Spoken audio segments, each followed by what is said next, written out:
Hello everyone, आप सभी का स्वागत करता हूं। मैं शोएब अहमद आपके अपने चैनल पीडब्ल्यू नर्सिंग वाला के अंदर। और मेरे प्यारे साथियों, जैसा कि आप सभी जानते हैं, आरोग्यम बैच की क्लासेस आपके लिए लगातार चल रही हैं। तो ये आरोग्यम बैच का टारगेट आपका नॉट सेट जो 2024 के अंदर होने वाला है। देखिएगा 2024 में जितने एग्जाम्स होंगे, हो सकता है आपको, अगर आप एलिजिबल होना चाहते हैं नॉट सेट के लिए, आप एम्स में जाना चाहते हैं या जिपमर, निम्हांस या बहुत सारी सेंट्रल गवर्नमेंट की वैकेंसीज आती हैं, उनके लिए आप तैयारी कर रहे हैं, तो आपके लिए आपका बेहतरीन प्लेटफॉर्म पीडब्ल्यू नर्सिंग वाला आरोग्यम बैच लेकर के आए। प्यारे साथियों, यहां आज की क्लास लेकर के चल रहे हैं जो मेंटल हेल्थ नर्सिंग की क्लास है। किसकी? मेंटल हेल्थ नर्सिंग की क्लास है प्यारे साथियों। और आज की क्लास में हम आपको बताएंगे कि साइकेट्री जो है उसके अंदर हर एक बीमारी जो होती है उसको कैसे क्लासिफाइड किया जाता है। तो हम आज क्या पढ़ेंगे? क्लासिफिकेशन पढ़ेंगे गाइस। क्या पढ़ने वाले हैं? Classification of disease. देखिएगा, सबसे पहली बात तो मैं आपको बता दूं कि डिजीज और डिसऑर्डर क्या होता है, क्योंकि जनरली हम लोग क्या हैं, हमारा बेस स्ट्रांग होगा तो हम हर एक एग्जाम के लिए फाइट कर सकते हैं। लेट ब्रेथ हो सकता है कि हम लेट हो जाएं, बट हमारा एग्जाम क्लियर होगा, क्योंकि नॉलेज वेस्ट नहीं जाती। प्यारे बच्चों, यहां समझिएगा कि शब्द हमें जो मिलते हैं पढ़ने के लिए, एक मिलता है डिजीज, तो दूसरा शब्द हमारा इंतजार करता होता है जिसको कहते हैं डिसऑर्डर, और तीसरा शब्द आ जाता है जिसको कहते हैं डिसेबिलिटीज। क्या कहते हैं भाई? डिसेबिलिटीज कहते हैं। देखिए होता क्या है, इन चीजों को समझिएगा, क्योंकि हमें बेसिक समझेंगे, जब क्लासिफिकेशन पे आएंगे फिर हम आगे की तरफ जाएंगे। तो साइकेट्री के अंदर भी कई बीमारियां जो है वो आपका इंतजार कर रही है।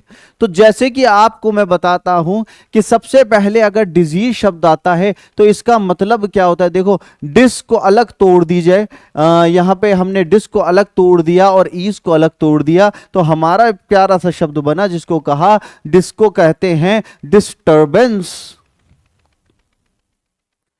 और ईज से क्या होता है? ईज का मतलब होता है कंफर्ट।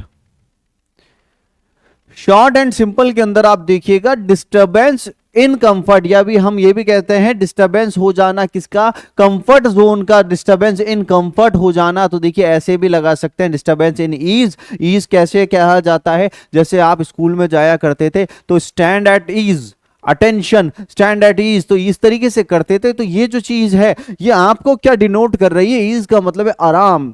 जब हमारे आराम के अंदर खराबी आ जाए तो उसको डिजीज कहते हैं। एक बैक्टीरिया वायरस घूमता फिरता हमारे बॉडी में आया और आने के बाद हमें पेट में दर्द दिया, बुखार दिया, हमारा पूरा शरीर तोड़ दिया। तो प्यारे बच्चों, यहां याद रखना, हम आराम से जी रहे थे बट हमारा आराम को हराम कर दिया किसने? उस बैक्टीरिया ने। तो ये चीज को समझिएगा, जब भी किसी का कंफर्ट जोन से निकल जाना हो किसी माइक्रो ऑर्गेनिज्म की वजह से, वो याद रखिएगा डिजीज कहा जाता है। पहली बात।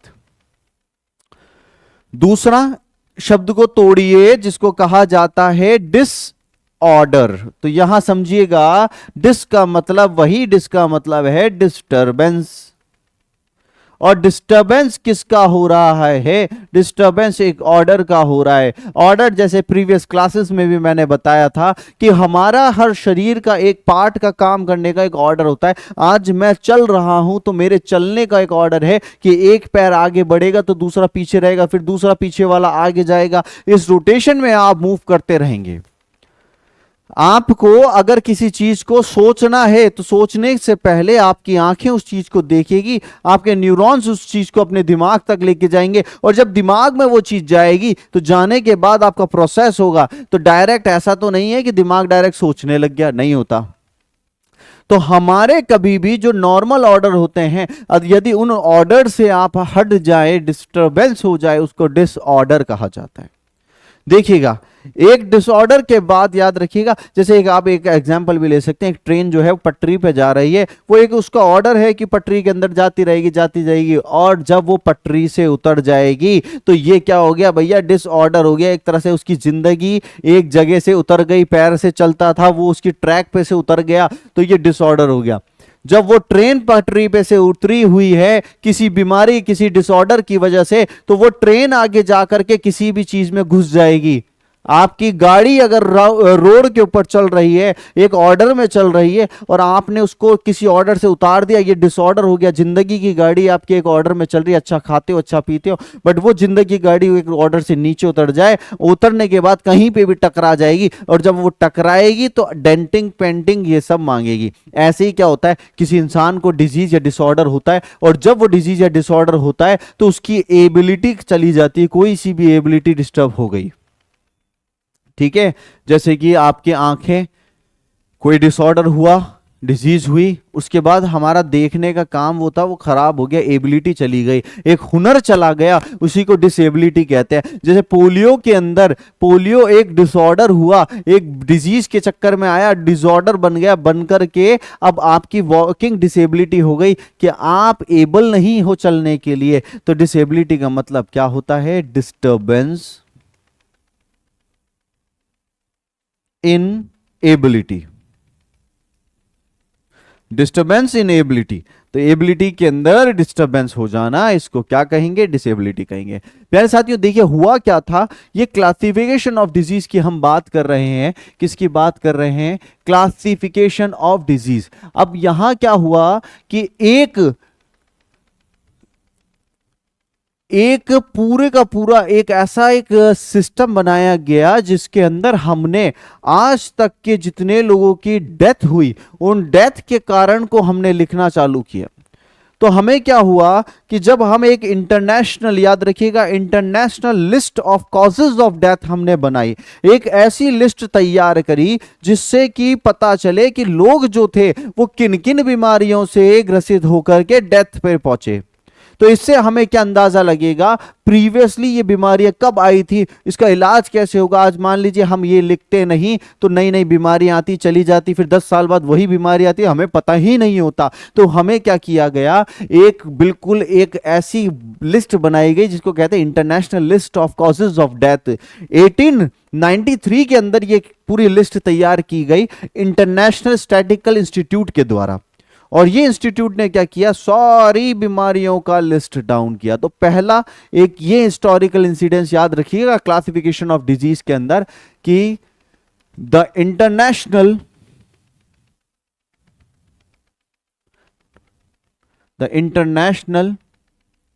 List of causes of death, the international list of causes of death was formed in 1893 by the International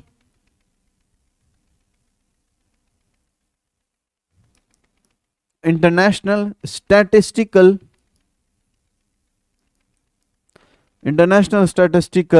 Institute। एक पूरी की पूरी लिस्ट तैयार कर दी सारी की, जिससे कि डेथ का पता चले क्या क्या कारण था। पहला इंसिडेंस क्लासिफिकेशन में, क्योंकि देखिएगा आज हमारे पास एक किताब आई जिसको कहते हैं आईसीडी क्लासिफिकेशन, हम उसी से, ये किताब क्या हुई, ऐसे ही एक वर्क काम चालू होते गए, आज वो एक अच्छी सी कंपाइन होकर के किताब बनी। तो यहां याद रखिएगा सबसे पहला इंसिडेंस ये हुआ। फिर क्या किया गया, WHO जो थी, वर्ल्ड हेल्थ ऑर्गेनाइजेशन, देखिए जितना पूरी दुनिया में काम होता है वो सारा WHO के द्वारा होता है। WHO एक पूरा हिसाब रखती है कि कौन सी बीमारी क्या कब कितना डाटा, वो सारा WHO के पास रहता है। तो WHO ने क्या किया कि एक आईसीडी क्लासिफिकेशन को अच्छा समझा कि आईसीडी क्लासिफिकेशन बहुत अच्छा है। तो WHO ने 1948 का साल था, उस साल के अंदर 1948 में आईसीडी के ऊपर क्लासिफिकेशन के ऊपर काम किया, और 1949 के अंदर जितनी बीमारियां थी उसको क्लासिफाई किया गया। तो देखिएगा यहां पहले मैं लिखता हूं कि इन 1948 WHO started work on ICD classification।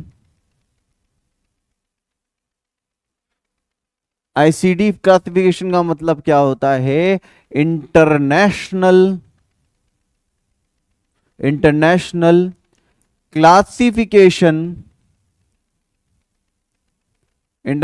Classification of disease. WHO ने कितना साल 1948 में इंटरनेशनल क्लासिफिकेशन ऑफ डिजीज का बनाने का काम किया एंड अडॉप्टेड सिक्स्थ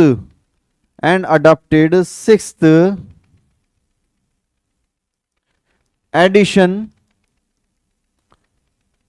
इन 1949 के अंदर सिक्स्थ एडिशन का मतलब है ऐसे हमारे किताबों की तरह फर्स्ट एडिशन सेकंड एडिशन नहीं, इन्होंने क्या किया, सारी किताबों को मिलाने के बाद एक सिक्स्थ एडिशन को परफेक्ट माना कि ये किताब हम निकाल सकते हैं। अब देखिए generally international classification of disease का क्या सीन है, मैं आपको एक समझाता हूं कि हमारी एक बुक बनी, ये किताब बनी, इसका नाम दिया गया आईसीडी।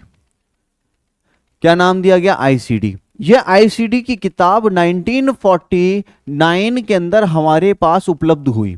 अब प्यारे बच्चों यहां समझना कि जैसे आप कम्युनिटी के अंदर पढ़ते हैं कई बीमारियां, मीजल्स पढ़ लेते हैं, कई आप बीमारियां पढ़ते हैं कैंसर, एड्स, टीबी, ठीक है, कई आप मेंटल डिसऑर्डर भी पढ़ेंगे, सिजोफ्रेनिया, मूड, ऐसे बहुत सारी आप बीमारियां पढ़ सकते हैं। अब देखिए हुआ क्या, आईसीडी क्लासिफिकेशन एक ऐसा क्लासिफिकेशन बना जिसने सारी बीमारियां दुनिया की, उस सारी बीमारियों को डाला। अब किस प्रकार से डाला आप समझिएगा कि इसके अंदर, इस किताब के अंदर एमएसएन की भी बीमारियां मिलेगी आपको, कम्युनिटी में पढ़ते हैं हम लोग, पढ़ते हैं वो बीमारियां भी आपको मिलेगी। इसके अंदर आपको बीमारी मिलने वाली है, साइकेट्री बीमारी भी मिलने वाली है। तो यहां एक किताब जिसके अंदर सारी बीमारियों का वर्णन है, तो इसको कहा गया आईसीडी। अब इस आईसीडी क्लासिफिकेशन में जैसे हम किताब खोलते हैं तो उस किताब के अंदर आप देखेंगे एक इंडेक्स आएगा। क्या आएगा? इंडेक्स। इस इंडेक्स के अंदर ऐसे अल्फाबेट लिखे रहते हैं, ABCDE एफ, ठीक है, तो ऐसे अल्फाबेट लिखे रहते हैं। तो उन अल्फाबेट पे अपने अपने बीमारियों का नाम लिखा रहेगा, बीमारियों के चैप्टर लिखे रहेंगे कि कौन सी बीमारी के बारे में आपको देखना है, तो आप उसके ऊपर देख सकते हैं। देखिए हम पढ़ रहे हैं साइकेट्री, तो जब साइकेट्री की बात आई तो आईसीडी क्लासिफिकेशन के अंदर जितनी साइकेट्रिक बीमारियां हैं, साइकेट्रिक डिजीज है, वो सारी डिजीज जो है वो डलेगी एफ के अंदर, एफ वाले इनिशियल, एफ वाले इंडेक्स पे। प्यारे बच्चों यहां याद रखना, जो आपको ये पॉइंट बता रहे हैं ये फिजूल नहीं, आपको इंपॉर्टेंट है। कभी भी आपसे पूछा आईसीडी क्लासिफिकेशन में साइकेट्रिक बीमारियां कौन से पे होती है, तो आपको पता होना चाहिए एफ पे होती है भाई। किस पे होती है? एफ पे होती है। तो ऐसे ये काम चालू हुआ। अब ये काम जब चालू हुआ, यहां समझिएगा, ये जब काम चालू हुआ, ये 1949 के अंदर सिक्स्थ एडिशन आ गया था। बट करंटली आपका जो अगला एडिशन चल रहा है वो 10th एडिशन चल रहा है। In ICD classification, in ICD classification 10th edition is working। 10th edition जो है वो वर्किंग है, वर्किंग सिंस 1990। 1990 में 10वां 10th एडिशन आईसीडी क्लासिफिकेशन का आ गया था। कब आ गया था भाई? 1990 में आ गया था 10th एडिशन, जो अभी तक चल रहा है। अब आपसे पूछा जाए अभी तक चल रहा है। अब यहां याद रखिएगा जो 11th in ICD classification, in ICD classification 11th edition need to come in 2018।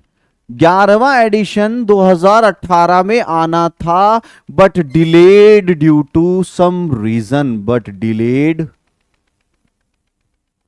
Due to some reason. भैया अभी आना था कौन सा 11वां, बट अभी चल रहा है 10वां, क्योंकि 2018 में 11वां एडिशन आ जाना चाहिए था बट नहीं आ पाया। अब यहां हमें खेल समझना है, हमारे साइकेट्री में क्यों हम पढ़ रहे हैं। देखिए साइकेट्री के अंदर ये तो क्लासिफिकेशन का हमने बताया कि ये क्लासिफिकेशन आ जाना चाहिए था। मोस्टली हम आईसीडी करते, इंटरनेशनल क्लासिफिकेशन है। अदर कुछ क्लासिफिकेशन भी थे जो विक, वर्मा, सिंगर, इन लोगों ने भी प्रपोज किए थे अपने अपने हिसाब से, ठीक है, अपने अपने हिसाब से इन्होंने भी बनाए थे। तो अदर ये भी थे, बट यहां हमें क्या करना है, हमें आईसीडी करना है जिससे कि हमारा नॉट सेट क्लियर हो। अब देखिए क्लासिफिकेशन को कैसे बांटा गया, classification of mental disorder. Mental disorder का क्लासिफिकेशन कैसे है समझिएगा। एफ कॉलम से चालू हुआ, एफ सीरीज जो होती है, F series of ICD contain, क्या कंटेन करती है, contain psychiatric disorder. F series में साइकेट्रिक डिसऑर्डर आते हैं, ठीक है। एफ सीरीज जो होगी उसमें साइकेट्रिक डिसऑर्डर आएंगे जनरली फ्रॉम F00 से F99 तक। कितना भाई, एफ सीरीज जो होगी आईसीडी क्लासिफिकेशन की, उसमें F00 से F99 तक आपका क्लासिफिकेशन रहेगा। अब देखिए सबसे पहला क्लासिफिकेशन जो आता है F00 से F09 का, वो और उन सारी बीमारियों को डालेंगे जिनको कहते हैं ऑर्गेनिक ब्रेन डिसऑर्डर। समझिएगा, ऑर्गेनिक ब्रेन डिसऑर्डर का मतलब कौन सा, ऐसी बीमारियां जो दिमाग के अंदर घाव होने की वजह से, दिमाग के टिश्यू का डैमेज होने की वजह से आएंगे, वो सब पढ़े जाएंगे यहां, ठीक है, यहां पढ़े जाएंगे। जनरली मैं एक ओवरव्यू दे रहा हूं, ये याद नहीं करना कि कौन सा क्या है, किस पे आता है, बट ये है कि हमें पता होना चाहिए। फिर F10 से लेकर के F19 पे वो बीमारियां आएंगी जो एक साइको एक्टिव सब्सटेंस का इस्तेमाल करने के बाद होती है। साइको एक्टिव सब्सटेंस का जैसे मैं आगे भी पढ़ाऊंगा, नशा करते हैं कई लोग, इंजेक्शंस लेंगे, कोकेन लेंगे, अफीम लेंगे, गांजा लेंगे, हेरोइन लेंगे, ठीक है, कैनाबीज लेंगे और भांग लेंगे, भैया बहुत सारी चीजें होती है, वो सब लेंगे और उस लेने के बाद वो डिपेंडेंट हो जाएंगे, आत्मनिर्भर हो जाएंगे कि हम तो इसी को लेंगे, निर्भर कहेंगे, निर्भर हो जाएंगे कि हम तो इसी को कहेंगे, इसी को लेंगे। तो याद रखिएगा ऐसे लोग पागल हो जाते हैं। तो उनको पढ़ना है तो हमें F10 से F19 पे पढ़ना पड़ेगा। Mental and behavioural disorder, mental and behavioral disorder due to psychoactive substance abuse। Mental and behavioural disorder due to psychoactive substance abuse, जो साइकोएक्टिव सब्सटेंस है उनके अब्यूज की वजह से क्या एक मेंटली और बिहेवियरली चेंजेस आएंगे, वो सब आपको F10 और F19 के चैप्टर में पढ़ना है।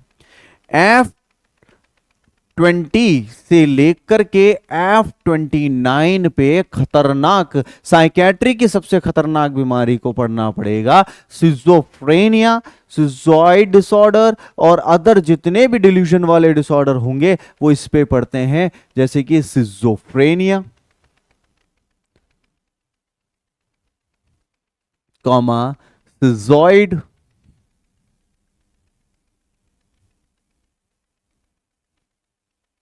सिजॉइड disorder and delusional disorders and delusional disorder. जितने भी डिल्यूजनल डिसऑर्डर होते हैं, पहली क्लास में पढ़ाया ना मैंने, डिल्यूजन का मतलब क्या होता है, false and fixed belief that can not be change by any explanation. तो यानी कि एक ऐसा मन में विश्वास, गलत विश्वास बैठ जाना साइकेट्रिक पेशेंट के, उसको कहते हैं डिल्यूजनल। तो हमें यहाँ क्या पढ़ना है, सिजोफ्रेनिया, सिजॉइड, डिल्यूजनल डिसऑर्डर पढ़ना है। इसके बाद F30 के चैप्टर के अंदर आते हैं, F30 से 39 के चैप्टर के अंदर आते हैं मूड डिसऑर्डर। मूड डिसऑर्डर आएगा। अब मूड का मतलब होता है कि हमारा किस एनवायरनमेंट में कैसा बर्ताव है। तो आप देखेंगे इसमें आप कई ऐसे पढ़ने को मिलता है, जैसे मेनिया हो गया, डिप्रेशन आपको पढ़ने को मिल सकता है, आपको पढ़ने को मिलेगा bipolar affective disorder, bipolar affective disorder, और भी बहुत कुछ आपको पढ़ना पड़ेगा। तो यहां आप देखिए मूड की बीमारियां जो है वो आपको F30 से F39 के बीच में मिलेगी। फिर F40 से लेकर के F40 से F49 जो होगा इस पे न्यूरोटिक डिसऑर्डर्स मिलते हैं। न्यूरोटिक डिसऑर्डर्स आपको देखने को मिलते हैं। न्यूरोटिक डिसऑर्डर्स छोटे छोटे जो होते हैं न्यूरोटिक डिसऑर्डर्स आपको देखने को मिलेंगे। स्ट्रेस का हुआ ये डिसऑर्डर आपको देखने को मिलेंगे किसके अंदर, आपके F40 से F49 के अंदर न्यूरोटिक डिसऑर्डर। तो देखिए स्टार्टिंग से हमने देखा F00 से लेके F09 के बीच में देखा ऑर्गेनिक डिसऑर्डर आ गए।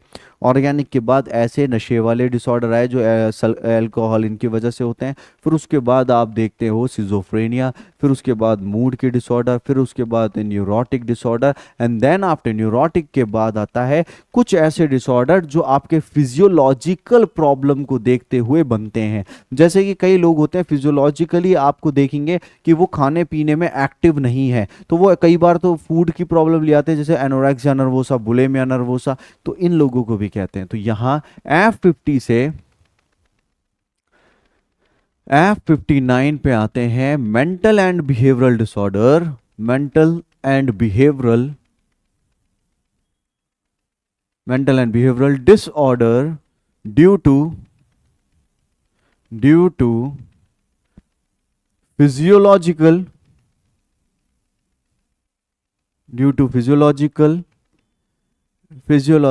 डिस्टर्बेंस। ऐसे जिनमें पेशेंटों को फिजियोलॉजिकल डिस्टर्बेंस फील हो रहा है, वो अपनी एक फिजियोलॉजी बॉडी के मेंटेनेंस को देखते हुए ऐसे टेंशन में आ रहे हैं, तो वो सारे, जैसे कि एग्जांपल आपको मैं लिख देता हूं, एनोरेक्सिया वाले, उनको फिजियोलॉजिकल प्रॉब्लम लगती है, एनोरेक्सिया नर्वोसा, ऐसे पेशेंट जो होते हैं उनको फिजियोलॉजिकल दिक्कत आती है बट वो चपेट में आ जाते हैं मेंटल प्रॉब्लम्स के।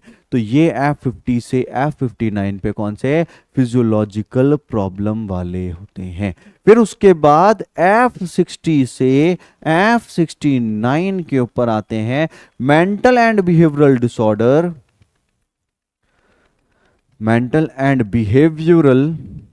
डिसऑर्डर ड्यू टू पर्सनालिटी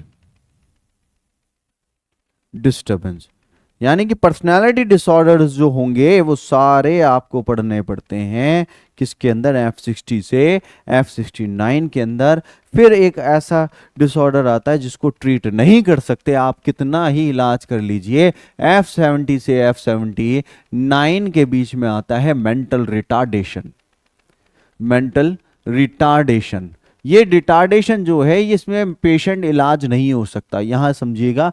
सिर्फ पेशेंट को हम रिहैबिलिटेट कर सकते हैं, सुधार सकते हैं कि वो अपना जीवन बिताने के लिए वो एक्टिव हो जाए, इतना ही कर सकते हैं। तो ये मेंटल रिटार्डेशन। फिर उसके बाद F80 से F89 में आता है आपका डिसऑर्डर ऑफ साइकोलॉजिकल डेवलपमेंट।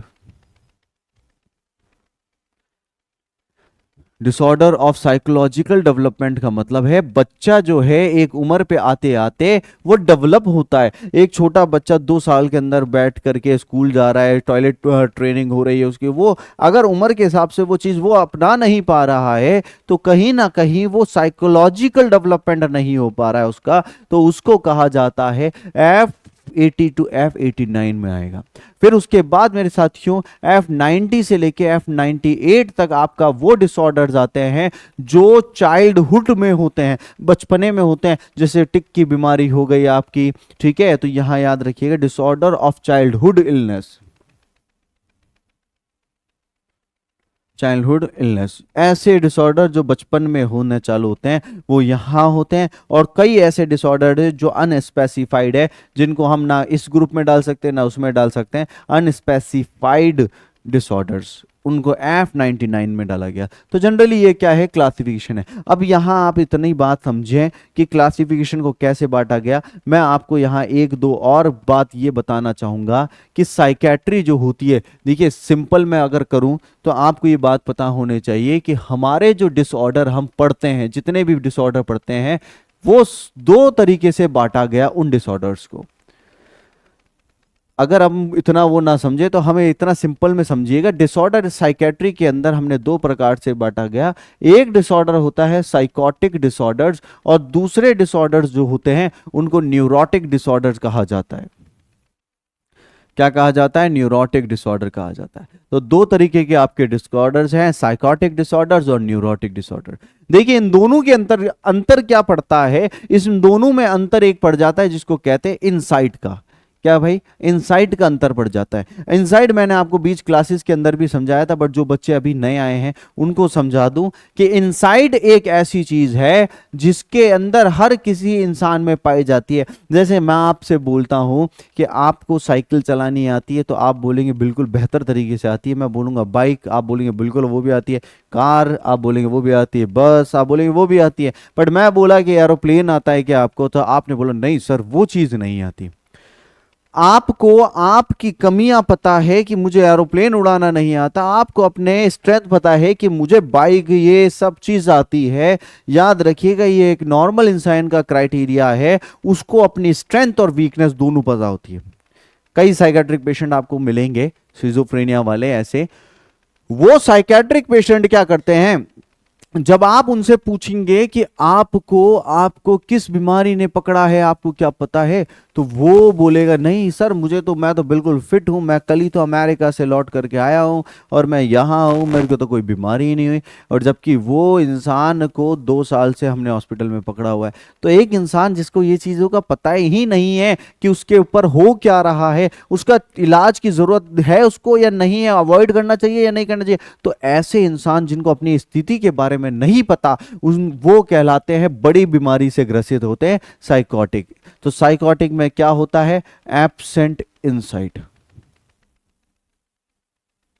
और कुछ ऐसे पेशेंट मिलेंगे जो खुद बोलेंगे हाँ सर मैं थोड़ा सा स्ट्रेस के अंदर हूं, एंजाइटी है, फोबिया है मुझे। तो ऐसे जो पेशेंट होते हैं जिनको थोड़ा बहुत घबराहट, उनको पता होता है कि वो उनको इलाज की जरूरत है, इलाज लेंगे तो ठीक हो जाएंगे, तो यहां पर इनसाइड आपकी क्या होती है, प्रेजेंट होती है, प्रेजेंट इनसाइड। ठीक है, तो यहां दो तरीके से आपको पढ़ने को मिलेगा। जैसे कि आप एग्जाम्पल मैं यहां देता हूं, सिजोफ्रेनिया वाला पेशेंट है, तो सिजोफ्रेनिया वाले को कुछ नहीं पता कि वो क्या जी रहा है क्या नहीं हो रहा है। एग्जाम्पल यहां स्ट्रेस, छोटा सा स्ट्रेस है, तो वो स्ट्रेस के बारे में उसको पता है, तो यहां पर ऐसे क्लासिफाई कर सकते हैं। तो मैं यहां साइकोटिक और न्यूरोटिक के बारे में लिख देता हूं आपको।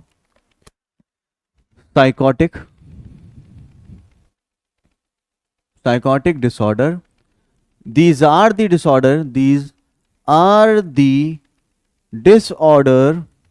in which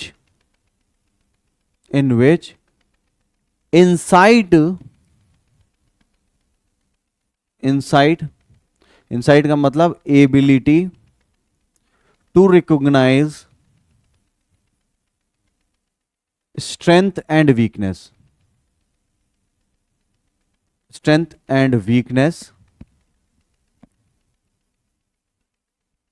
is absent. Strength and weakness is absent. तो इनसाइड क्या है, साइकोटिक बीमारी में इनसाइड एब्सेंट है, बड़ी बीमारी है। और न्यूरोटिक बीमारियां कौन सी होती है, न्यूरोटिक बीमारियां, neurotic disorders are the disorder in which insight is present.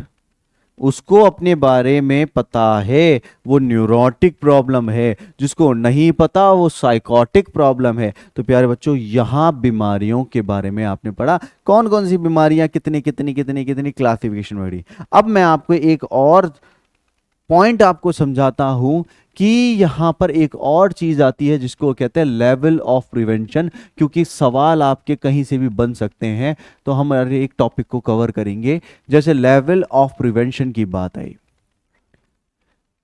ठीक है। लेवल ऑफ प्रिवेंशन का मतलब क्या होता है, हमें पहले ही अलर्ट हो जाना है कोई बीमारी होने से पहले। तो अलर्ट कैसे होंगे, क्योंकि हमें पता होना चाहिए। अब जैसे कि आपसे सवाल ऐसे पूछ लेंगे कि हेल्थ हिस्ट्री कलेक्ट कर रहे हो आप या स्क्रीनिंग कर रहे हो आप, ये कौन सा लेवल ऑफ प्रिवेंशन है। आपने पेशेंट को रिहेबिलिटेट कर रहे हो, ये कौन सा लेवल ऑफ प्रिवेंशन है। तो इसमें समझना कि लेवल ऑफ प्रिवेंशन जो थे 1953 के अंदर गिलार्ड कैप्लन आए और उन्होंने 3 स्टेजेस दी, प्राइमरी लेवल, सेकेंडरी और टर्शरी। सिंपल मैं आपको बताना चाहूंगा, इन 1953 Gaylord Kaplan introduce 3 levels of prevention, 3 levels of prevention, 3 level of prevention to maintain health of people, to maintain health of people, to maintain health of people, लोगों की health को maintain करने के लिए। अब देखिएगा ये लेवल्स कैसे होते हैं। इन लेवल्स को अपन ने बांटा, जब भी आपकी बात आए लेवल्स की, लेवल ऑफ प्रिवेंशन की कम्युनिटी के अंदर अलग है, मैं पहले ही बता देते हैं, और आपकी साइकेट्री में अलग है। देखिए यहां 3 लेवल आएंगे, तीनों के नाम याद रखिएगा। पहला लेवल जो होता है इसको कहते हैं प्राइमरी लेवल, दूसरा लेवल जो होता है इसको कहा जाएगा secondary level, primary level, secondary level, और तीसरा होता है tertiary level. Primary level, secondary level और टर्शरी लेवल, 3 लेवल होते हैं। एक एक लेवल को समझिए। आपका यहां पहला लेवल जो है प्राइमरी लेवल है। अब भाई प्राइमरी लेवल में होता क्या है, प्राइमरी लेवल वो लेवल है जिसमें बीमार नहीं हुआ पेशेंट। सबसे पहली बात, पेशेंट जो है वो बीमार नहीं हुआ है, बट बीमार आगे फ्यूचर में ये बीमार ना हो जाए उसके लिए पहले ही इंतजाम कर लेते हैं। समझ रहे हैं आप बात को। प्राइमरी लेवल वो लेवल है जिसमें ट्रीटमेंट हम नहीं दे रहे, ट्रीटमेंट से पहले ही बीमारी होने का अंदेशा होने लगे तभी हम उसके लिए अवॉइड करना चालू कर दें बीमारी को। ये प्राइमरी लेवल है। माने कि हम एक इंसिडेंस लेवल जो होता है, इंसिडेंस का मतलब होता है अकरेंस, ठीक है। जैसे आप कम्युनिटी में पढ़ते हैं इंसिडेंस और प्रिवलेंस। इंसिडेंस का मतलब होता है नए नए केस कितने आ रहे हैं, कितने आ रहे हैं। प्रिवलेंस का मतलब होता है नए और पुराने केस मिलाकर कितने हुए। तो इंसिडेंस का मतलब क्या हुआ, हमारा एक कितना लेवल है कि अकरेंस कितनी होने वाली है। तो हमें करना क्या है प्राइमरी में कि जितना होने के चांसेस है उसको घटाना है। कोविड हुआ था, अब कोविड में अब हम क्या कर रहे हैं, इसका इंसिडेंस, कोविड का इंसिडेंस ना हो जाए तो उससे पहले ही हम इंतजाम कर लेते हैं। हमें लगता है कि कोई इंसान बीमार हो रहा है, छींक रहा है, छाक रहा है, तो याद रखिएगा वैक्सीन भी देना चालू कर देते हैं। तो याद रखिए या प्राइमरी लेवल में हम इंसिडेंस अकरेंस को रोकते हैं। It is a level in which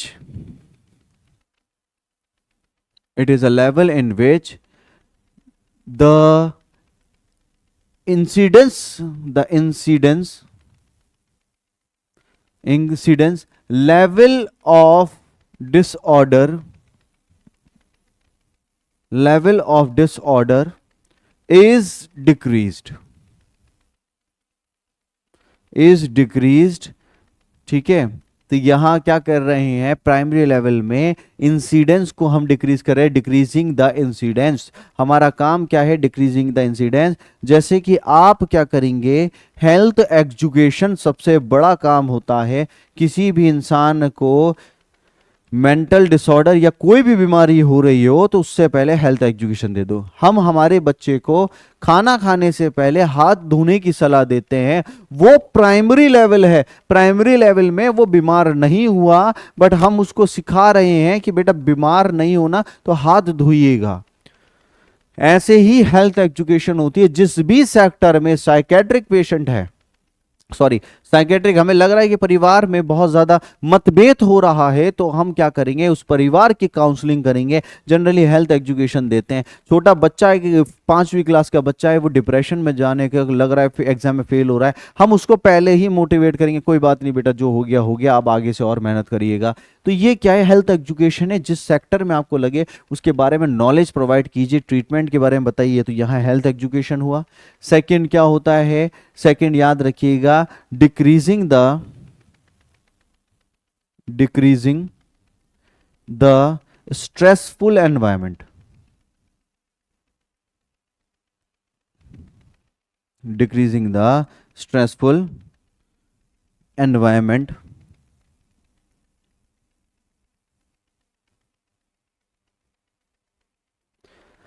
comma, यहाँ स्ट्रेसफुल एनवायरनमेंट का मतलब है माने कि वर्कलोड जहाँ कहीं ज़्यादा होता है तो वहाँ का वर्कलोड करिएगा। एक आईपीआर ज़्यादातर क्या होता है, देखिए इंसान परेशान होता है तो या तो अपने परिवार से परेशान होगा, परिवार के अंदर एक आईपीआर नहीं बन पा रहा, या वर्क की वजह से परेशान होगा, या फिर वो इकोनॉमिकली परेशान होगा, तो हम हेल्थ एजुकेशन से कर सकते हैं। तो यहाँ work to improve IPR,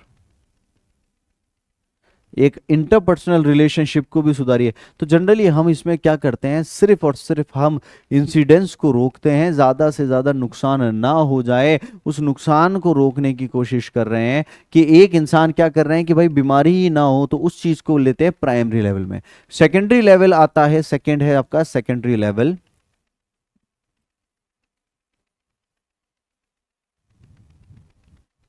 secondary level, देखिए सेकेंडरी लेवल के अंदर पेशेंट हो चुका है बीमार, पेशेंट को बीमारी हो गई, बट हम क्या करते हैं, उस बीमारी का ड्यूरेशन को कम करेंगे। मान लीजिए हॉस्पिटल नहीं आता, वो कभी हॉस्पिटल नहीं आता, घर पे ही रहता पागल बन के, तो वो पागल जब बना था उसको इलाज नहीं मिलता तो वो 50 साल तक पागल रहता। बट अगर हम उसको लेकर के आ गए हॉस्पिटल में, इलाज दिलाएंगे, तो 50 साल की बीमारी का हो सकता है हम उसको 30 साल पे लिए हैं, 20 साल पे, 15 साल पे, या हो सकता है 5-6 महीने में ठीक कर दें।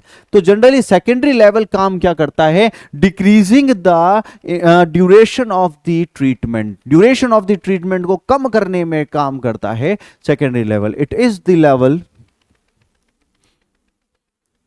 it is the level that work, it is the level that work on decreasing the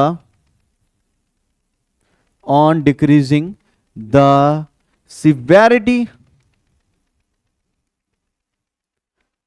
decreasing the duration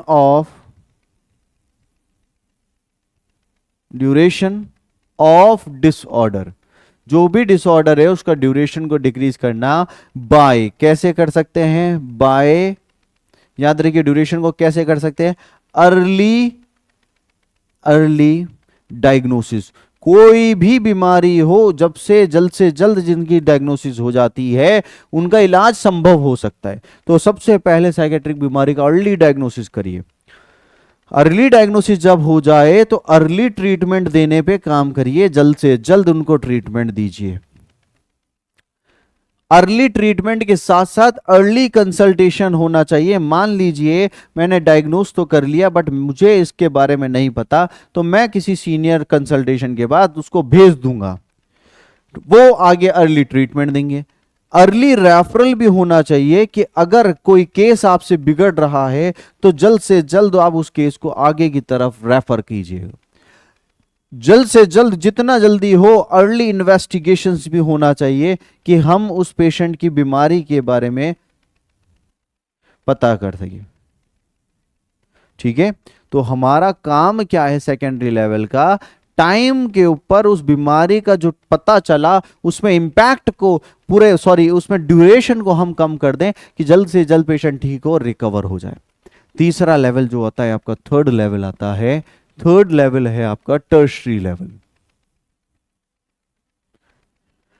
tertiary level, अब टर्शरी लेवल के अंदर हो क्या रहा है, हमने हमारे पेशेंट का इलाज तो हमने कर दिया, बट वो इलाज तो हमने कर दिया, बट इस इलाज के दौरान उस पेशेंट को उस बीमारी ने बहुत नुकसान पहुंचाया। मान लीजिए कोई इंसान मेंटली डिस्टर्ब हो गया तो उसका इकोनॉमिकली वो चला गया, वो नौकरी छूट गई, या फिर वो अपने बॉडी से भी परेशान हो गया। टर्शरी लेवल में रिहैबिलिटेशन किया जाता है। रिहैबिलिटेशन का मतलब है किसी का पैर काम नहीं कर रहा तो हम उसके पैर को काम करवाएंगे, हाथ काम नहीं कर रहा तो हाथ को काम कराएंगे। ऐसे ही किसी का मेंटल डिसऑर्डर हुआ तो उस डिसऑर्डर की वजह से जो भी प्रॉब्लम हुई, हम उस प्रॉब्लम से उसके इम्पैक्ट को कम करेंगे, उसके इम्पैक्ट को कम करेंगे और उसको उसके वो पार्ट को वापस नॉर्मल जिंदगी में लाने के लिए रिहैबिलिटेट कराएंगे। तो it is a level of prevention, it is a level of prevention in which decreasing the impact of disorder is done। Decreasing the impact of disorder is done. Impact जो है disorder का उसको decrease करेंगे। Decreasing the impact of disorder is done by रिहैबिलिटेटिंग